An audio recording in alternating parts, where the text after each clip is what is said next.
Good evening. This is John Martin, the host of Voice of Reason. I'm glad you could watch us tonight. We have our usual guests here, Mr. Garabedian and Rob Koenig. I'm going to start the program talking about overcrowding of our schools. I brought that up because at the Beals school meeting, the assistant superintendent brought up the facts for the last 20 years he had concerning every project they worked on and how every one of them are overcrowded to the point where they actually converted rooms to teaching rooms. The biggest shock I saw was one of the elementary schools got rid of the library. You know how important that is. They had to give it up for teaching. They asked them to take in kindergarten. They needed more room. So that's what they gave up just 2 years ago, I think. What did they, excuse me, John, what did they do? Take the library and just petition it off into a couple of rooms? I don't know how big the library is, but they need another teaching classroom. Can't have library books and kids going in and out for that purpose while you're trying to teach. So it was declared a teaching classroom. And so what did they do with all the library materials, the books? they can always store them. Okay. Believe it or not, you can store books. Right. Did the students still have some type of access to those books, or? They go to the town library. No, but what about the books that they had in that library? What happens to those? If they put those in storage, did they have any access? Well, to it could have been just a temporary decision. Oh, okay. You know, maybe next year they won't have as many kids, which is what I'm going to talk about. How do we get overcrowded here? Right. All right. The reason he was pointing it out, I think, is because any building committee could have built more teaching classrooms at the town's expense at any time during those processes.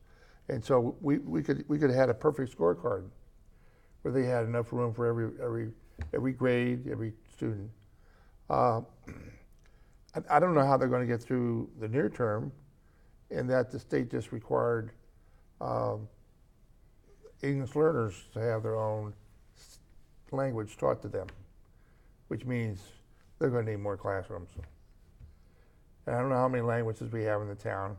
I was watching a bank commercial. Well, not a bank. It was a CVS pharmacy.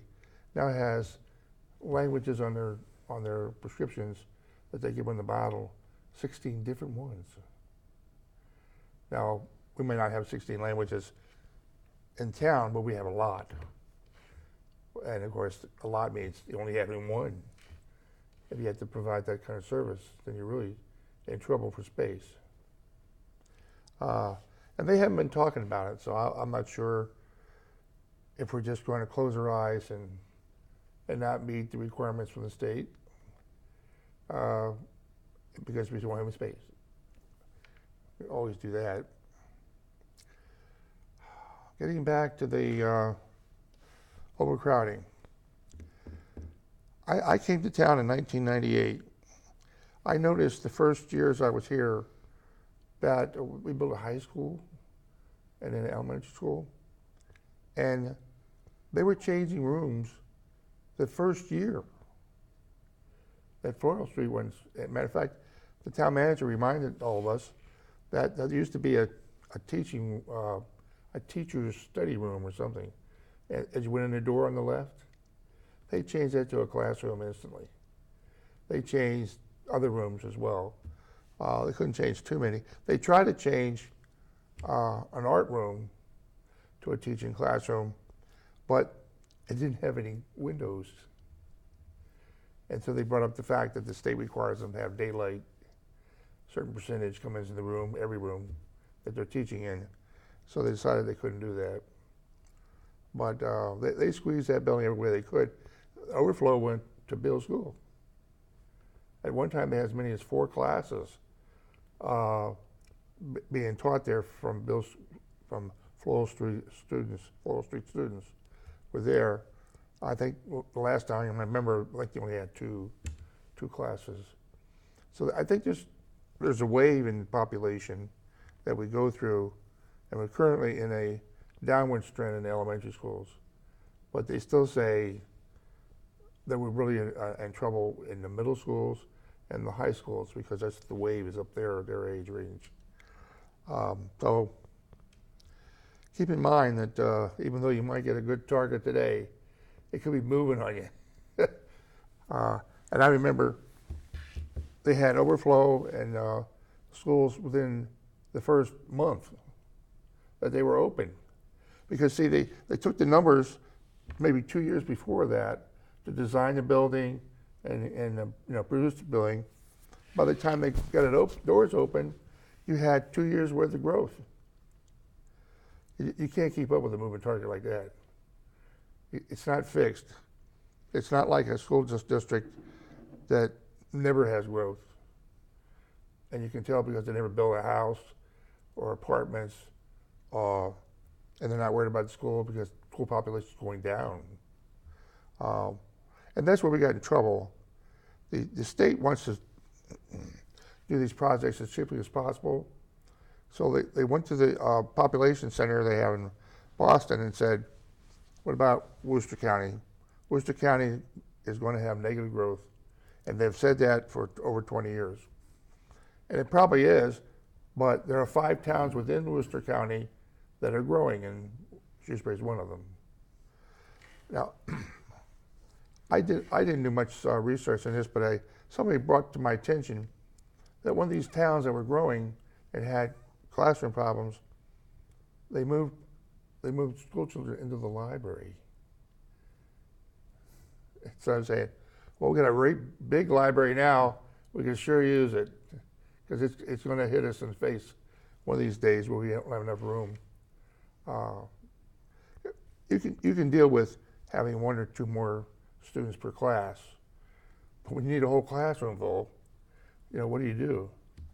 And so they're not worried too much about the elementary schools, which is Beale School then is not going to be a growth factor for us and having more students to come into that new building until we find out what happens to the building of our new homes.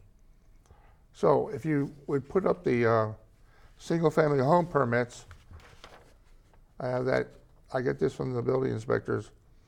These are all approved single-family homes by the month, starting in November of this year, working backwards all the way to 1996. Okay, and what I do every year or so, I ask for this list, and you can see that after the big boom back in what was it, 1998, I think was the biggest one back on this chart, and then it peers down below 100, and then it goes down a little more, and then it tapers off, it flattens out, and it's now up to 42 this year. Now, you would think maybe there's no children in those newer big homes because they're all adults now. Mm-hmm. They're just being carried on by the families until they get a job. But I've tracked this so often to know that even though this number this year is 42, that's going to be big enough so that there'll be no shrinkage in population of school children. There hasn't been any in any of these years that we have listed here in the total column for those years going back to 1996. So it doesn't take much to keep them coming to school.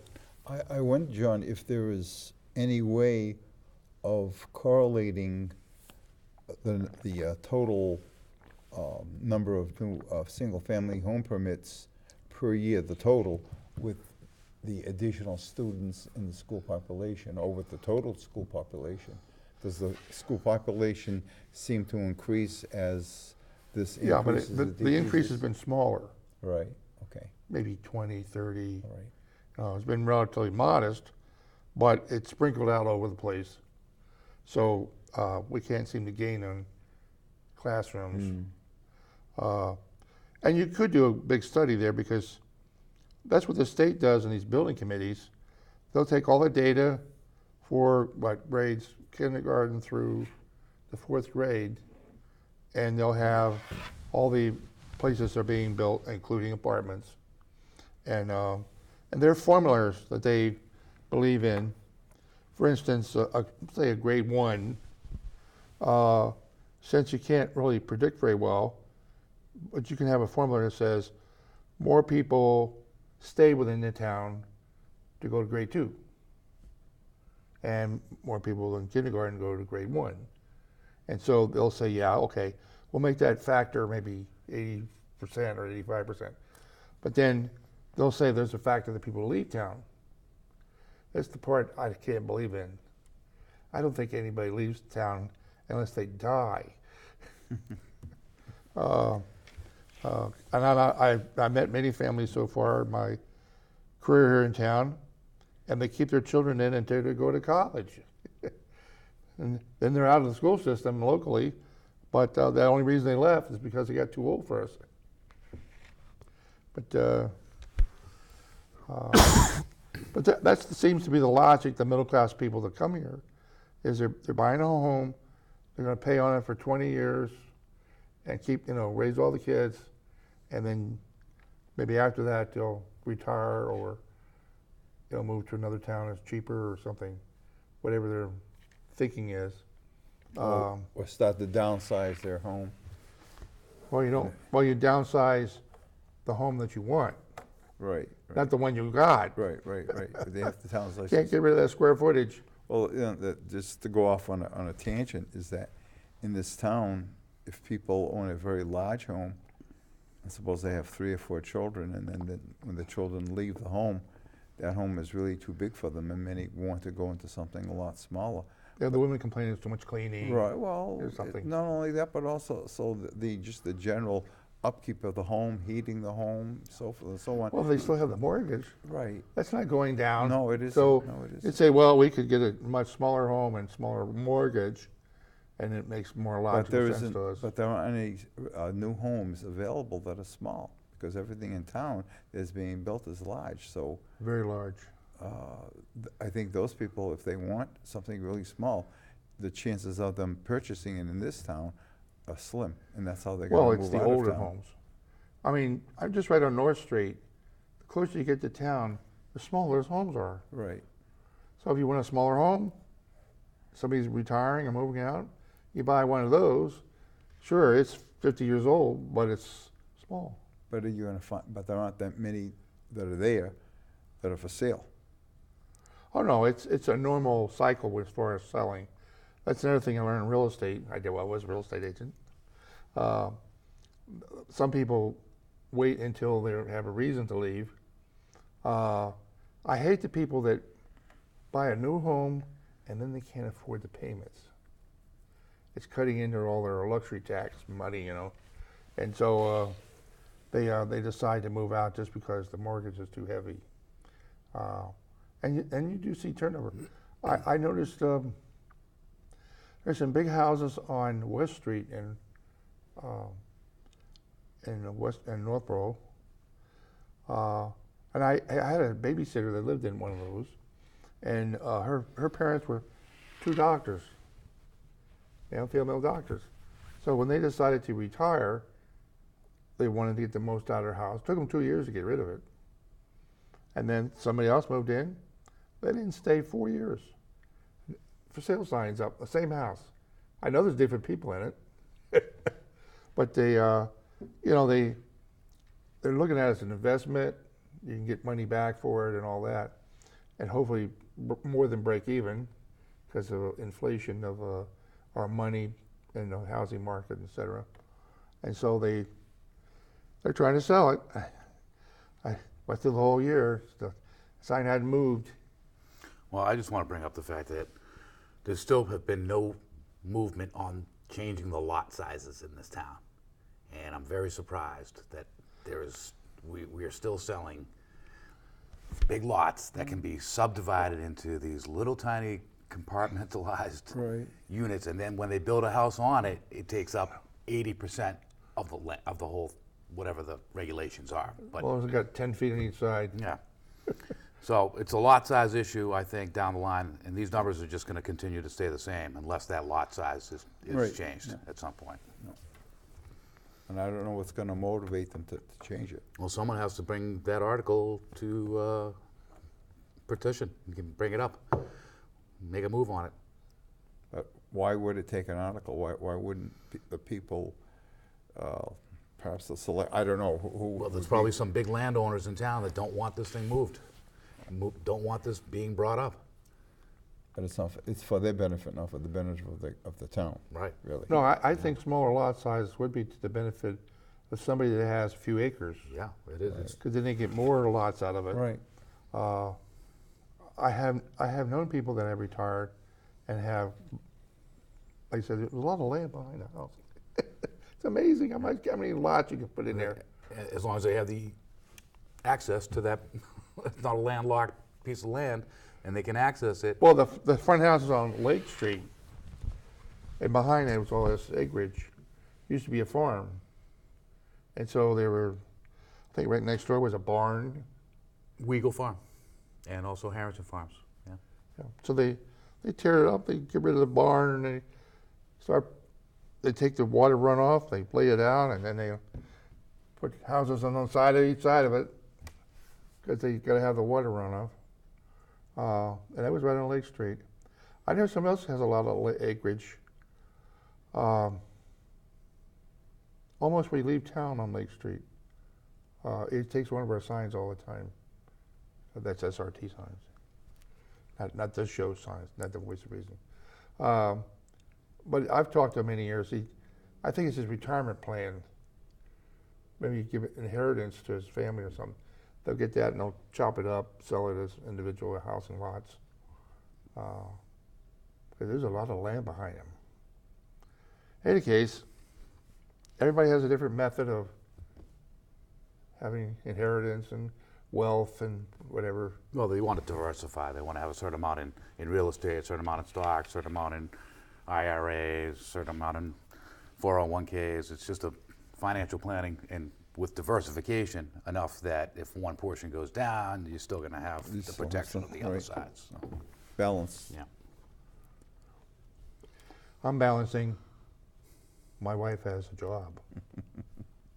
I have retirement. Thank God she's got a job. Okay, you have new topics for us? Did you want to go first? No, are you? No, over? no, Okay. Bob, you're next. Well, it's the new year, gentlemen, and I like to turn a new leaf on every year and try to look to the bright side of things. And this year, I thought back to when I first moved to this town in the year 2000, 17 years ago, how nice it was to be in Shrewsbury.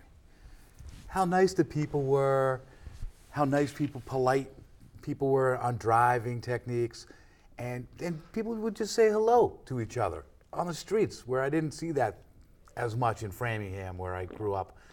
But out here, I felt it was more of a welcoming environment of just nicer people. So I'm looking to turn the clock back 17 years and hopefully bring back nicety to Shrewsbury.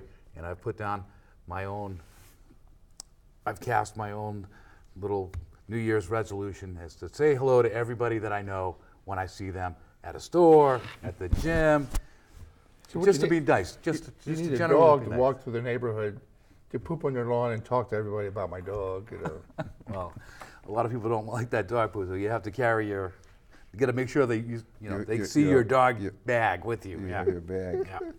So they know what's going to happen when it does happen.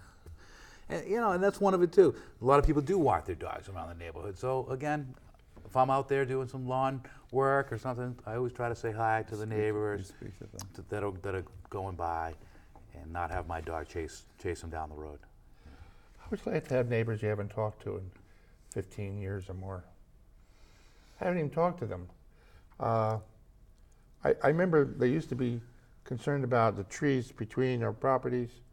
We have like 20 feet between each before you get to the line, and they have these clump of trees, and some of them were falling down all by themselves.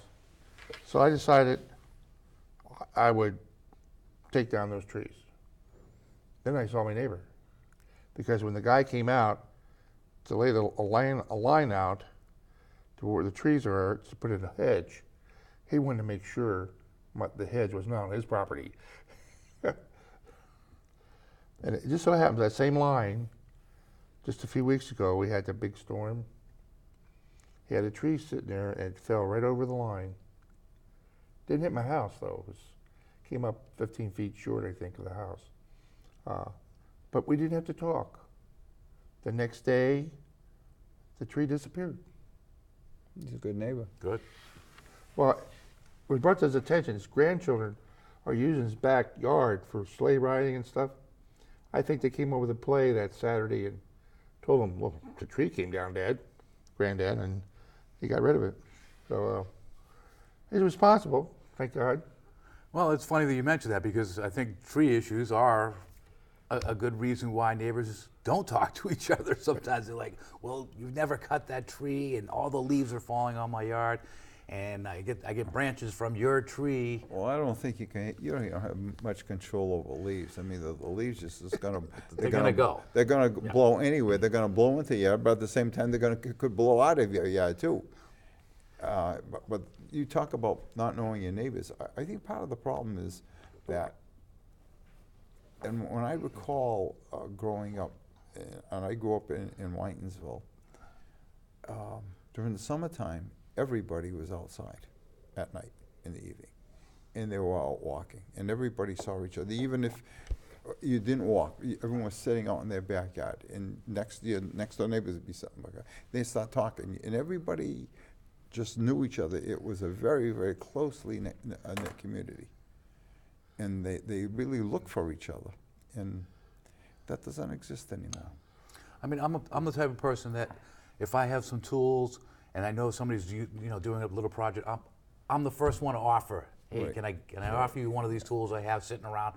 It hasn't been used in a while, but you won't have to run to Home Depot to buy this saw or something like that. So that's my new leaf. I don't think it's really changed much, but hopefully setting a good example will reap benefits coming the other way Right. also. Well, I've had a neighbor of mine, he just moved in the house across the street from us. They moved in the fall, I think it was sometime in October. And I went over and I spoke to him and his wife, and I welcomed the neighborhood, and I introduced myself. And he immediately said to me, he says, he says, what I have, he says, I'm gonna have in that shed. I says, what? He said, I just bought myself a brand new Arian snowblower. He said, I'm gonna come over, he says, and help you. I says, no, I said, that's okay. I said, I have one. But he said, wait till you see this one. And he was just dying to use it. So it was a week ago today, we had that bad storm. Right. So I was out there around maybe 4:30 with my machine, which is smaller than his, and I cleaned out my driveway as best I could, and I did some work around the side and took care of my deck with my smaller machine, which I can pick up. And that's what I like about it. It's a smaller machine. I can actually pick it up the stairs of my deck and it'd blow off my deck. And what happened last Thursday evening, the wind started to come, and it blew the snow back into my driveway.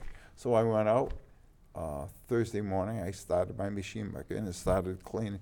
And he was outside. He came over and he cleaned out a portion of my driveway near the street.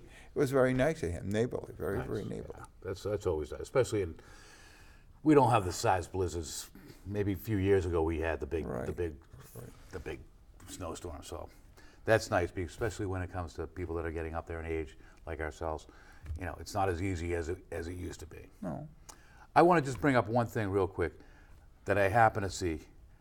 Someone was complaining that the town plow didn't plow close enough to their mailbox, so they were actually going to have to go out there and dig out their mailbox. Okay. Yeah, otherwise they won't get the mail delivered. There was a row of 7 mailboxes, and the complaint was the plow didn't come close enough. Now we're going to have to go out there and dig through it. And unfortunately, they posted this on Facebook, so Okay. everyone That's got how to you saw it, okay. everyone got to comment on it. Most people said, "Hey, these guys are working their butts off in the storms. They're not going to come that close to the mailbox. They don't want to They don't want They to hit don't the want to wreck the mailboxes. mailbox. They don't Of want to course hit them not. have to If pay. they came too close, the snow that they're throwing could destroy the mailboxes. mailbox. So I'm sure they've gotten instructions, don't go too close. Of course. We don't want to pay for mailboxes, Right. especially expensive setups like 7 mailboxes. Right. So I was just dumbfounded. Just go out there, maybe bring a couple of your neighbors, a couple shovels, in 10 minutes, It's done. it's done. It's done. You don't have to make a big deal out of it. And So- the other thing, since you talked about shoveling out the mailboxes, something that's very important is shoveling out any fire hydrants. Yes, the fire hydrant, very important, especially say you get the snow and then it freezes on it, so then you can't even get in there. No, and if- And there's so many times when I've heard, oh, the fire department showed up, they tried to use the fire hydrant, the hydrant, plug. and they couldn't even, it was frozen because the snow was packed in there Right, so tight exactly. to it. And it would take them another 10 minutes to dig it out to get to it. So they just use what they have for water stock on the truck. That's on the truck, or they have to find another plug someplace else that is open, then run a hose, but that's time. And meanwhile, you have a fire that you have to fight. Yeah, yeah. Or have to bring in another truck that has water. But that's a good point. I'm But glad you there's a brought news item on the news for Boston. It was so cold, the pipe that goes from the main to the fire plug froze, exploded, Right. and they had water gurgling up. The water was flooding 2 streets because it was a low point and just a lot of water. So there's really nothing in there to keep that hydrant heated, No, there's nothing. and it's standing water. That's exactly right. So it can easily freeze up. On those 2 weeks that we had was so cold. And there's also another item there that people have to take care of. I don't think that the town really, it's on town property, but keeping the sewer drains open. Like there is one that's in front of my neighbor's house. And the way my street is, the water, when it melts, flows down into that drain. So So if that one's not open, the water's going to bypass it and go to someone's Right. driveway. Mainly mine plus all of the others. So Yeah. what I do is, those 2 people that live in that house, it's two females.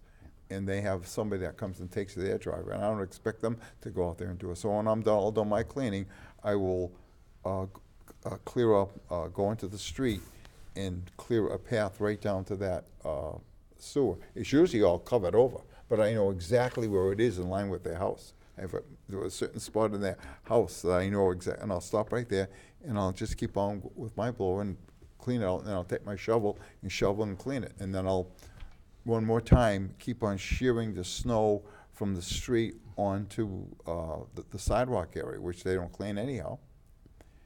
So that when that water comes down, it doesn't go into the street, it hugs the gutter, it goes right up to the curbing, and it goes right right in, in. yeah. But I don't see other areas of my street, people don't do that.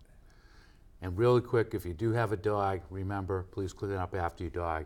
I do have a dog. I walk the dog. I bring the pooper scooper with me. I bring the poop back to my yard, put it in the backyard, not down the sewer, because that's water that gets Right. recycled. So just keep it in your backyard until you need to get rid of it in the waste stream through one of the blue bags. That's the way to get rid of dog poo. Poo bags, they're not that expensive. Buy them in any drugstore. So it's time to say goodnight. I thank you, gentlemen, for being on the show Thank you, John. and bringing up different articles to keep us awake. Good night.